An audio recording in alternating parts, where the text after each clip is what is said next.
The first time I looked at Forge World, I was like, oh, hey, cool, oh, holy, you guys did what? There's just way too much. You can't keep it all in your head at once. It was so beyond our production capability. We were just like, that's crazy. We can't do that. I couldn't stop the artist who started creating it.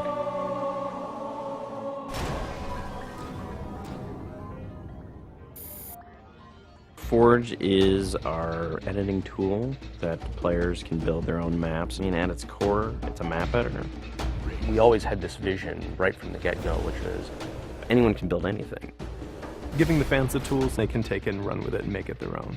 Forge World actually started as 5 separate maps. And I said, wouldn't it be cool if, like, you could play this and go over there, and then play over there if you wanted.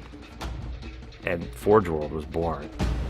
There were a lot of people telling us that, no, you cannot ship this as one big map. We have this awesome new automatically generated LOD system called impostering that makes objects that are really far away really cheap to draw. We're pushing what we can do with the Forge budget, so that lets us have many more objects up on the screen at once, which lets us put more objects into Forge. Interesting to take the Banshee or Falcon out for a spin in Forge World, because it actually takes a while to get from one into the other.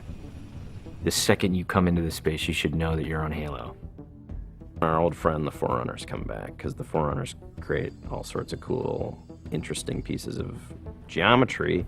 We wanted to give people a variety of locations that they could forge in a different way. So a gulch, an island, an interior, a very small outdoor pocket, and then the rock, which was kind of based off Ascension.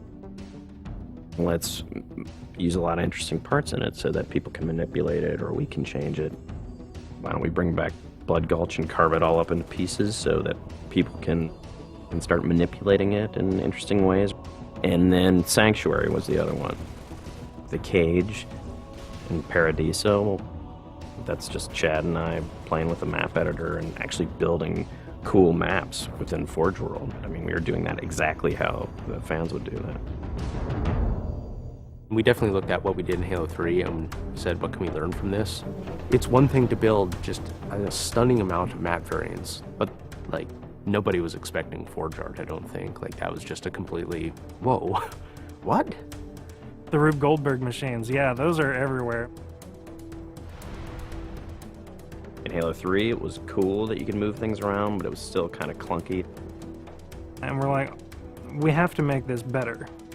What are some of the tricks that the community is using, and how can we make those not be tricks and just make those be tools? We took that stuff and made it like a real feature. There's normal, phased, and fixed. So normal is like Halo 3 style, you know, it bumps into stuff when you let it go and it falls to the ground and moves around and stuff. And fixed is the same thing, except when you let it go, it stays exactly where it was. And then phased is the coolest, because it means that while you're editing the object, it's not actually interacting with the environment. You can put it through a wall, you can put it, you know, through other objects. Which changed everything for Forge, like immediately. It's much easier to build a Forge space. There's snaps and rotates and degrees and units that you can move things. You can be very precise. The camera controls, it's actually really good for object placement because like little touches on the stick don't translate into really sudden jumpy movements. And then we also have a fine editing mode. You click the stick in and then your camera starts moving very slowly. You're not spending like 3 hours trying to get one block to line up directly to 3 other blocks. You can select individual objects and say, get rid of all the objects of this type. So if you're trying to get rid of all the spawn points on a map because you want to go and replace all the spawn points, you can do that. You can do custom colors. You can take these Forge pieces and say, hey, that's blue. So the blue base can truly look like the blue base. Reach's expanded sandbox includes new things like, you know, jetpacks. And if people want to build some sort of 3D map and really make use of the jetpack, they can do that now. Custom game options and Forge go together like peanut butter and jelly. You're able to do things with game types that people might not even expect. My favorite example is King of the Hill, where the warthog is the hill.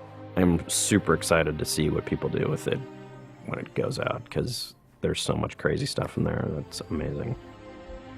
We are shipping maps on the disk that we made in Forge ourselves. So The tools are there. If you have the time and the talent, you can make it. The community is just going to outstrip us and spank us. With the new tagging system, you can save a forged variant, you can post it to your file share, and then you can say, sweet new map. Things that are good are downloaded by a lot of people and passed around to a lot of people, and that makes the really sweet stuff bubble up to the top. I'm looking forward to what the next big community game type is going to be. We realized that Reach was our swan song to Halo, and what better way to do that than to let people do what we've been doing all along, which is creating new cool maps. It's nice to go out with a bang, and this is a pretty big one.